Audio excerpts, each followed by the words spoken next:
Pag pinauna mo si Kristo, makapasok sa buhay mo. Kapatid, anong sabi ng Salmo? Si Yahweh ang aking pastol, hindi ako magkukulang. Ibig sabihin nun, kapag ang Diyos ang inari mong pastol, wala ka ng kakulang-kulang, protektado ka ng Diyos.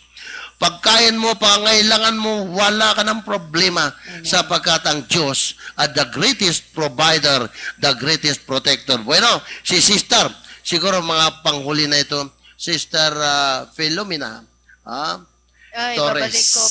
Nagpupurilit na ako sa Panginoon dahil nung nakaraang mga buwan, naglindol doon sa aming lugar ng Negros Oriental na kung saan nandun yung aking mga mahal sa buhay. Tunay nga napakabuti-buti na ating Panginoon na nung bago maglindol mga buwan ng December, pinaisip sa akin ng Holy Spirit na magpadala ako ng mga chaplet ng awit ng pastor. At doon sabi ko rin sa nanay ko, Nanay, halimbawa, magkaroon ng lindol, itaas nyo itong yung dasali na ito. Kahit hindi ninyo lubusang maunawaan kasi Tagalog, basta itaas lang ninyo. At tunay nga po, pinagkaloob ni Lord na nagkaroon man ng lindol pero distansya lang doon sa barangay namin. Yun ang malaking papurit pasalamat dahil lang sa awit ng pastol na ligtas ninyong mamahal ko sa buhay. Hindi mo napakaganda, no? Wala ka nga doon personally, pero sa pamamagitan ng mga chaplet na yan, sinasabi natin, yung mga panalangin na yan. Abay, napakabisa po yan. Sabi nga natin, head servant, prayer with faith can move mountain. Ibig sabihin nun, gaano man gabundok man problema mo, okay? Mga suliranin mo, kapatid, sa pamamagitan ng panalangin, na may pagtitiwala sa Diyos, walang magagawa ang kapangyarihan ng anumang mga kalamidad na yan, hindi ka pababayaan ng Diyos sapagkat natutuwa ang Diyos kung inilalagay mo number 1 siya sa buhay mo. Amen? Amen. Kaya po, mga kapatid, sapagkat wala na po tayo sapat na oras, po, at gayon din po, sa mga lahat po na nakikinig, mga kapatid ko, paalala lang po, no?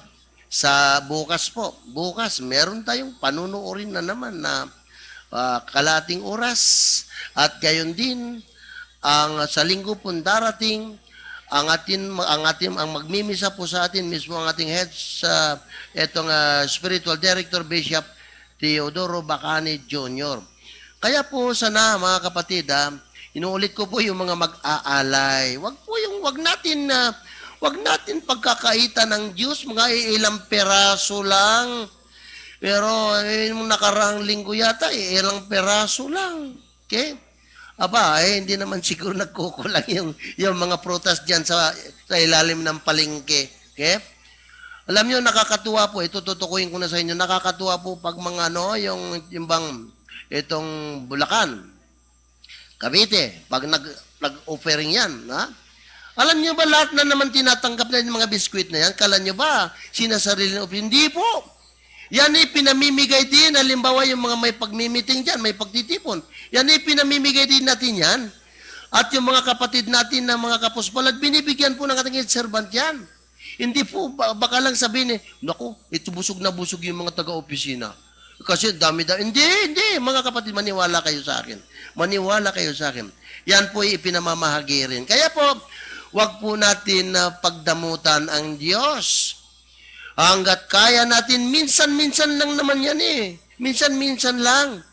Wag yung mga 4 na piraso lang, 4 na tali lang, ganyan. Naku po, kakalungkot po.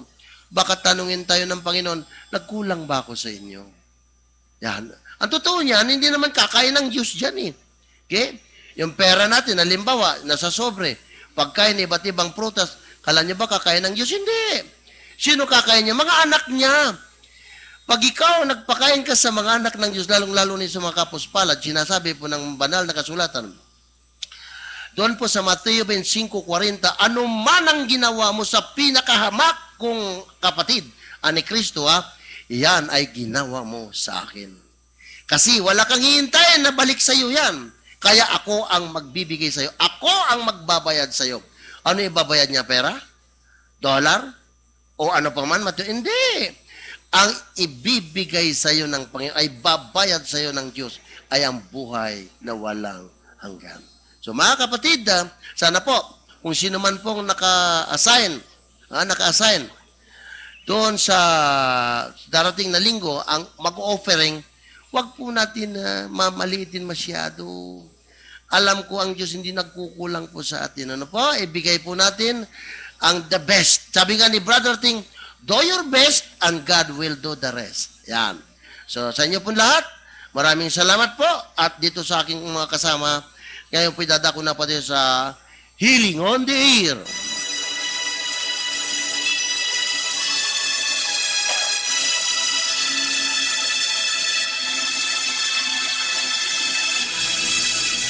Dakilang amang makapangyarihan sa lahat. Maraming salamat, Lord. Na ito palang pinadala mo rito, Panginoon, ay tunay ngang ipinagsisigawan kang binago mo sila, Panginoon. Kung itong isa ay mahiyain, at alam natin ang hiya ay hindi po galing sa iyo, Panginoon. Ito po'y padala at binabahagi ng aming kalaban na si Satanas. Ngayon po, hindi na siya nahihiya na isigaw o ipagsigawan ang iyong walang hanggang kabutihan. Kaya ngayon, lalong tumatag ang kanyang pananampalataya. Ganon din itong isa. May bisyo rin ito, Panginoon. Kumbaga, lagi pong nag-aalak at nagsusugal. Purihin ang Panginoon. Noong matagpuan mo, Panginoon, sa pamamagitan ng Soldiers of Christ, ngayon po, parang pinandidirian niya na itong kanyang lumang buhay. Pero napakagandang balikan sapagkat makikita mo kung sino ka noon at sino ka naman ngayon. Yan din po itong isa, Panginoon. Abay, isang malaking pinagpapasalamat niya rin sapagkat yun pong kanyang anak yata ay niloob mo, Panginoon, na pumasa sa exam na yan. Di nga ba't napakalaking dapat ipagsigawan yan na kung gaano kakabuti? Ibig sabihin nun, wala nang karapatan at kapangyarihan si Satanas. Kaya ikaw, Satanas, huwag ka nang bumambala pa, huwag ka nang manghimasok pa sa buhay ng mga anak ng Diyos, sapagkat yan ay hindi lamang katolikong Kristiyano, kung hindi tunay na mga anak ng Diyos, na ngayon ay sumusunod na sa kalooban ng Amang nasa langit, sa pangalan ni Kristo Jesus. Yes, Lord, sa mga sandaling ito, paulit-ulit ko pong itataas ito na maski kailan, itong RH bill na ito. Sapagkat kitang-kitang maliwanag na wala pong magagawang kabutihan ito. Kung hindi ito baka magiging daan pa ng pagdating ng kalamidad, kapag ka ito'y maaring magiging daan din ng tanda na kung paano ayaw ng Diyos nagampanan ng kanyang mga anak. Kaya, Panginoon, hinihiling ko po, Lord, sa ngalan ng iyong anak na si Jesus. Nawa, Lord, mabura na sa isipan ng gustong isabatas ang RH bill. Manapa, Lord, humipo ka ng marami upang pahalagahan at matatawag na pro-life ang mga anak ng Diyos. Kung kaya, Panginoon, sa mga sandaling ito, itinataas ko po sa iyo ang amin pong head servant, Brother Alberto Ting Arcadio. Yan po ang kanyang may bahay, ang kanyang anak, Sister Carol, at ang kanyang sambayan, si John Jim Sulapo, Eli Villanca, Baby Maniflor, at yan doon itinataas ko rin po, Panginoon, ang kabiyak po, ang asawa po ni Sister Eli Villanca, na ngayon po ay nasa Malulus, sa ospital na Malulus. Lord, kung ano man ang kanyang mga pagkukulang, patawarin mo po siya, Panginoon. At alam namin, Panginoon, ang kasakitan at karamdaman ay bunga ng kasalanan. Ganyan din po si Nilda Dantit, ang kanyang sambahayan. Si Sister Alice Samson at ang kanyang pamilya. Ganyan din po ang pamilya Timaho, Joe Gracias, Losi, John, Johnson, Arlene Inyeris, ganyan po si Melanie Said, Panginoon. Meron po siyang mental disturbance na walod, ibalik mo na sa normal in the name of Jesus. And din po, si Sister Adi, Sister Ellen Ibias and family. Sila po ang mga ngasiwa bukas sa magaganap na Thanksgiving anniversary ng St. Jude. Kaya hindi at the same time tinatawagan ko po Brother A.D. Rivera at Ibamen Rivera. Bukas po magsisimula po, may misa po alas 4 na kung may panahon ka, bigyan mo ng panahon sapagkat ikaw po ay inaasahan na magbahagi doon ng iyong pagbabagong buhay. Kaya Brother AD, Sister Eva Min at ang kanyang mga anak, dumalo po kayo sapagkat kayo po ang pinanggalingan ng lahat ng yan. Iyang imahe na yan. Panginoon, itinatas ko rin po sa iyo ang Murano family. Sina Brother Fermin, Sister Gaudincia, Sister Melody, Sister Ana Rosialsa. Ganun din po, Panginoon, ang Copino family. Sina Sister Bonnie, Sister Vanessa, Brother Mark Anthony. Gayon din po si Sister Betty Feliciano na sa kabila ng kanyang edad ay nagagawa niya pang humayo upang ipagsigawan ang kagandahan ng Diyos na buhay. Panginoon, itinataas ko rin sa iyo si Luisa Gatchalian, Ruby Magtuto, Ricardo Nicdao, Celia Nicdao, Panginoon. Of course, Lord, sa mga sandaling ito, itinataas ko rin po sa iyo. Ang ginamit po sa hapong ito si Sister Filomena Torres. Gayon din po si Sister Myra Manaluto at Sister Lerma Navarro. Panginoon, pagpapala ngayon ang ipagkakaloob mo sa kanila sapagkat ipinagsisigawan ka na ikaw nga ang Diyos na buhay na nakilala nila. Gayon din, Panginoon, si Abigail Aguilar, Lita Mulano, Abigail Mulano. Tinataas ko rin sa iyo, Lord, si Matt San Juan and family, Los De Leon and family, John Jimena and family, Joey Velasco and family, Grace Joy Velasco, Delia Hamero, Rose Albacino, Perlita Angog, Ria Reco, Ann Ortiguera, Ginela Pera, Orle, Alice Peña and family. Kaya din po, tinataas ko rin sa iyo, Panginoon, si Jose Garcia and family. At yan din, Panginoon, si Domingo Fernandez, si Hermenia Fernandez. Milagros Ventura, Panginoon, paghilumin mo na, Lord, ang sugat sa kanyang talampakan. Tinataas ko rin sa iyo, Panginoon, si Maria Victoria Evangelista.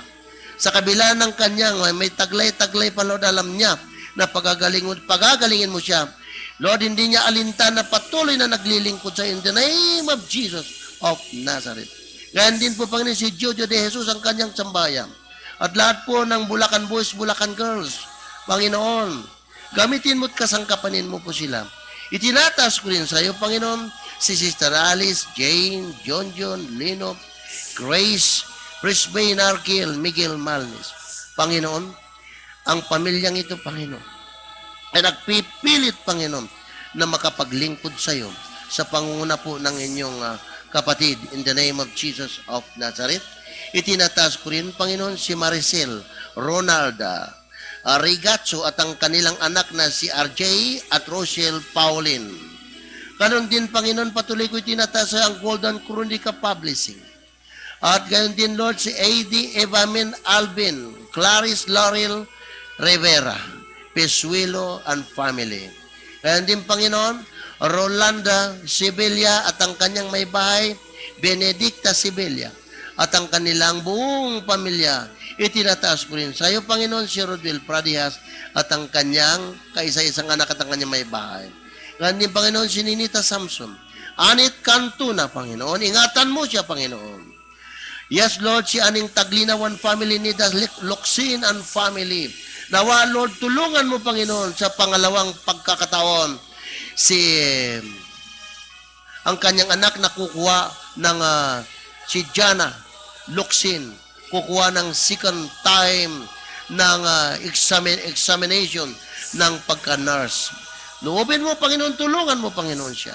Dagdagan mo ang kanyang karunungan. Kaya din, Lord, itinataas ko rin sa iyo si Nita San Juan, Hannah Faye Dairo, and di ba si Princess William Dante, Ray and Annalyn Bass, Rachel Lanzaruti. Lord, pakaingatan mo siya, Panginoon, na wag nang panghimasukan pa ng anumang makasasama sa isipan. At gayon din, Lord, si Ralph Nicole Ricanya. Tinataas ko rin sa iyo, Lord, si John Paulo Odivero, Cristina Mejia, Roberto Gallardo, Alexander Odiver, Juan Grace Odiver, Francisco Torres, gayon din po si Francisca Torres, Elicia Pesado, Nicole Francisco, at Francis Maniflor. In the name of Jesus, at Lord, patuloy ko itinataas sa iyo, Panginoon, si Elisa Nicolas from Vietnam, ang amin pong live stream viewers. Salamat. If Lord, pagpalain mo po itong mga viewers namin, Panginoon, mga live streams namin, Panginoon. Sina Shirley Yap from Singapore, Kathy Tinumpit. Tinumpit. Medyo mali ang spelling ito. Kathy Tinumpit from Israel. Yes. Kapatid, kung nanonood ka, mapalad ka sapagkat naririyan ka sa lugar ng ating Panginoon. Ganon din po si Lorna Cantero at Eden Paharis Apostol Caloocan. Pagpalain mo, Lord, itong mga anak mong ito na nagpipilit na makinig at manood. Ganon din po si Sheila Balyon of Bagong Barrio, Rona Lorito of Bagong Barrio, ganon din si Marian Leonardo of Las Piñas City, J.R. Maginang and family of Santulan, Mona Lisa Ramirez of Bacoor, Lorna Cantero and Eden Paharis Apostol Caloocan, and di po si Riz Monticelio Permanent, yan din ang housing na Butas Combined. Tinataas ko rin sa si Los Alejandro of Sampaloc. Prayer request po, Melchor Gutierrez, Quentin Gutierrez, Maximo Gutierrez, Estrella Ripalda, ganun din po si Wilma Lagarde, ganun din ba si Balion family, Dorana family, Tabasondra family, Edgar Cueva, Mutia Montilla, Nere Mata. Patuloy ko pa rin tinataas sa iyo, Panginoon, si Ray Cipriano, Eden Paharis, Cesar Artigas, Ramer Santa Maria, ganun din si Shirley Cantero, Lorna Cantero, Rosario Talavera, Pellegrina Galang, Paul Morino, Jeneline Pengol, Chichi Abara, Sophie Emily Abara. At patuloy ko pa rin tinataso si Luke Andre Abara, Prince Carl Torres, Princess Charmel Torres. Yan din po ang Panginoon. Si Rona Talavera, Roland Nicolas, Tucson family, Laurito family, Feguis family, Rico family, Rodrigo Talavera, Emily Talavera, Rosali Abara and family. Kaya din, Panginoon, itinatas ko pa rin sa iyo, Panginoon. Si Ruel Talavera and family, Rosmel Torres. Kaya din, Panginoon, si Rodrigo Talavera, Emily Talavera, Adrian Galang and family, Pablo Moreno and family. Kaya din, Panginoon, si Alexander Galang and family, Angelita Pingol. Yes, Lord, ang lahat ng mga itinaas na pangalan, Lord, alam ko, Panginoon, na maraming kahilingan ng bawat isa at kayang-kaya mong ipagkaloob sa kanila, lalo na po yung mga na-live stream na sa iba't ibang bansa. Ingatan mo sila, Panginoon. Nawa, Lord, ang binhi, itong salita mo, Panginoon, ay sila rin ay magiging daan ng pagpapalaganap doon sa kanilang kinalalagyan. Panginoon, itinatas ko rin sa iyo, Panginoon, ang Diocese of Caloocan sa pangunguna po ng aming Bishop Deogracias Inieguez at lahat po ng mga kaparian, mga nasasakupan itong diocese na ito. Panginoon, pag-isahin mo po sila upang buklod-buklod po. Ganon din ang amin pong Spiritual Director Bishop Ted Bacani. In the name of Jesus of Nazareth. Panginoon, itinataas ko rin po sa iyo, Lord, ang Rigazzo family. Huwag mo pong papabayaan, Lord, na pagtuloy po siya naglilingkod sa iyo in the name of Jesus of Nazareth. Gayon din po ang bumubuo po ng lahat na miyembro, chapters, small groups sa iba't ibang lugar, sa iba't ibang probinsya ng Soldiers of Christ. Gayon din, Lord, ang magaganap po ng CLSS. Magaganap na evangelization bukas po, Lord, sa iba't ibang lugar. Especialmente po ang St. Jude, Panginoon, wag mo pong pababayaan in the name of Jesus. Nawa, Lord, humakot ka pagandin, Lord, si Francisco Acedelio, Erlinda Acedelio, Carlo Acedelio, Ferdinand Acedelio, Elnora Lianita, ganon din po Seller Mapega, Arnel Galangan family, Arlene De Malanta and family, Arnold Galangan family, Apostol family, Oliva family, Reyes family. Ganon din, Panginoon, si Lida family, Sorella family, Rochelle Sorel, para po sa maayos at ligtas na panganganak. Kaya din po si Janice Yap, Janet, Jane, John Lee Yap, kaya din po si Nathaniel Valerio, at Lorna Laude family, Leonor Canlasan family, Josephine Lucio family, Christina Amante family.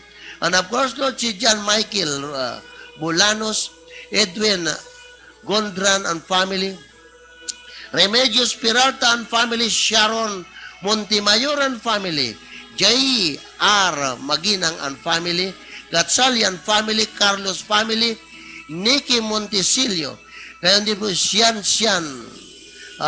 Umbaw ang family, kaya hindi po si June and Dennis Sevilla Seran, at Josepina Leif Montesilio, Angel Calderon, at kaya din po si Verdi Chavez, at yan din si Junior Loto, may sakit na prostate cancer. At yan din si Jane Mascareñas, Dante Maceda, Earl John Villas, Gregorio Villasiram, at si Mary Ann and Gise Elefante. In the name of Jesus, Lord, we praise you, we worship you. Maraming salamat po, Panginoon. At wala na po tayong sapat na oras. Lord, in the name of Jesus, basbasan mo po lahat ng mga pangalan na yan. By the power of the Holy Spirit, we praise you, we worship you together. Ito mga ginamit mo, Lord, si Filomena Torres, Myra Manaluto, at Lerma Navarra. At yan din po si June Silverio, at si Sister Aria Rico, at lahat po mga kasamahan ko sa mga staff. In the name of Jesus, glory to God, glory to Jesus. By the power of the Holy Spirit, bless us and touch us, Lord, in Jesus' name. Sa pangunguna po, of course, ng amin pong head servant, Brother Alberto Ting Arcadio. This we ask in the name of Jesus. Amen. Glory to God, glory to Jesus. Hallelujah, hallelujah, hallelujah.